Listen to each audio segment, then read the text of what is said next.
Anyone seen Rudolph? A story for Albert and Wilbur. It was Christmas Eve. Albert and Wilbur were tucked up in bed, hoping that Santa would soon be visiting. Mummy came into the bedroom and said, "It's Christmas Day tomorrow. Have you left a drink out for Santa, and a carrot for Rudolph?" "Yes," said Albert and Wilbur, "and a slice of our favorite chocolate cake. We hope he comes." "I'm sure he will," said Mummy. As they drifted off to sleep, they seemed to be floating above the houses, moving faster and faster. After a few minutes they looked down and saw a toy factory. Inside they could see elves, busy finishing toys for Christmas, and there, in the corner, was Santa.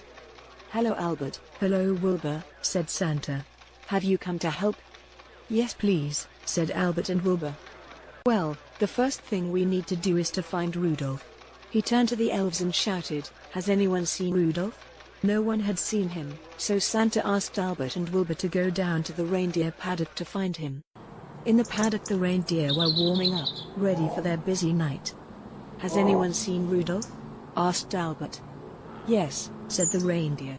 "He's just gone off to the butcher's in Crafty Carl and Shifty Sid Savan. They said he had to meet Santa there."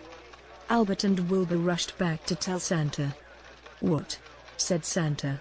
"Crafty Carl and Shifty Sid will be up to no good. I bet they'll try to sell him to the butcher to make pies.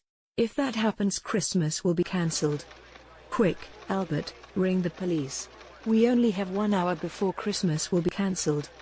Albert and Wilbur arranged to meet the police car down at the paddock.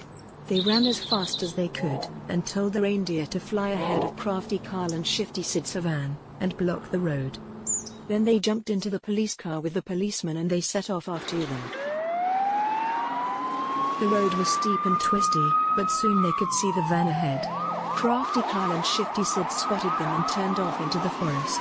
The policeman followed as quickly as he could, but the track was too narrow to overtake. Up in the sky Albert and Wilbur spotted the reindeer.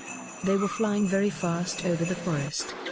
The police car had to travel faster and faster to keep up. Then suddenly they came to a sharp bend.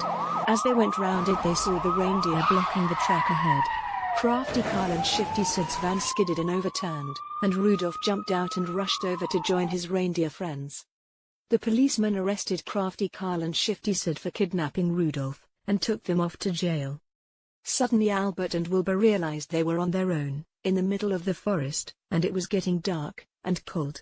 Then Rudolph flew over to them and offered them a lift back to the toy factory. They flew back over the forest as the sky turned dark and the stars began to shine. Albert and Wilbur had to hold on very tightly to Rudolph, but soon they were safely back at the factory. Everyone was looking worried, and Santa was pacing the floor. "What happened?" said Santa. "Don't worry," said Albert. "Rudolph is back in the paddock, warming up with the other reindeer, and Crafty Carl and Shifty Sid are in jail." "Well done," said Santa. "You've saved Christmas." He turned to the elves and shouted excitedly, "Albert and Wilbur have rescued Rudolph, and Christmas is back on. Now, let's get that sleigh loaded with all the toys, and let's get going. Albert and Wilbur, we'll give you a lift back in the sleigh." So off they flew into the dark starry night. It seemed just minutes before they were back in bed and waking up on Christmas morning. Mummy came into the bedroom and said, "Happy Christmas. Has Santa been?" Albert and Wilbur jumped out of bed and told her that Rudolph had been kidnapped, and they had to rescue him so that Christmas wouldn't be cancelled. "Santa gave us a lift back in his sleigh," they said. "Well, you've had a busy night, but I think it was all just a dream." "It wasn't a dream. It wasn't," said Albert and Wilbur. They started to open their presents. Then they noticed, over in the corner, there was the biggest chocolate cake they had ever seen. Next to the cake there was a note. Can you guess what it said? "Dear Albert and Wilbur, thank you so much for rescuing Rudolph, and saving Christmas. Enjoy your chocolate cake. Love, Santa." A Topping Tale. Starring Albert and Wilbur as Santa's little helpers.